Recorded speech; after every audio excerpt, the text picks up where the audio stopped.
எனக்கு பார்த்தோன்னே அதிர்ச்சியாக போச்சு. என்னடா இது வரிசையில் நிறைய பேர் வராங்க, இவங்க எப்படி குறுக்கு வழில வராங்க, எப்படிடா விட போகிறாங்க அப்படின்னு பார்த்தேன். திடீர்னு மேடத்தோட பாதுகாவலர்கள் வந்து மேடம் கிட்ட சொன்னாங்க, அந்த மாதிரி இந்த பையன் வந்து மாற்றுத்திறனாளி, கேப்டன் சார் தொட்டு பார்க்கணுன்னு ஆசைப்பட்றான்னு சொன்ன உடனே காலையிலேருந்து நின்று டயர்டாக இருந்த மேடம் எழுந்து வந்து அந்த குடும்பத்தை அன்போடு உபசரித்து அந்த பையனை அரவணைச்சு உதிரி பூக்கள் எடுத்து கையில் கொடுத்து, இந்தாப்பா நீ கேப்டன் தொட்டு பார்த்துக்கோ அப்படின்னு சொல்லி அவன் கையை பிடிச்சி கேப்டனுடைய தலையில் கன்னத்துலலாம் கை வைக்க சொல்லி அந்த பையனை அவ்வளோ அன்பாக உபசரித்ததை பார்க்கும் பொழுது மனசு அப்படியே கண் கலங்கிடுச்சு. இதுதாங்க ஒரு தாய் உள்ளம் அப்படின்றது.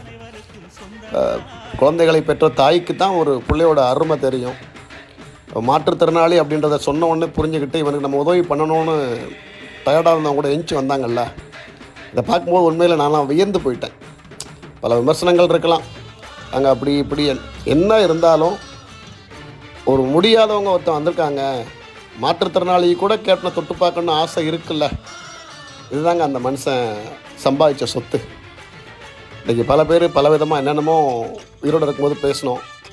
நான் இன்றைக்கி பார்த்தீங்கன்னா அவர் இறந்ததுக்கு பின்னால் கிலோமீட்டர் கணக்கில் வரிசையில் நின்று சாமி கும்பிட்டு போகிறோம். இன்றைக்கி வரிசையில் நின்று அத்தனை பேரும் ஓட்டு போட்டிருந்தா கூட அவர் இன்றைக்கி முதலமைச்சர் ஆகிருப்பார்.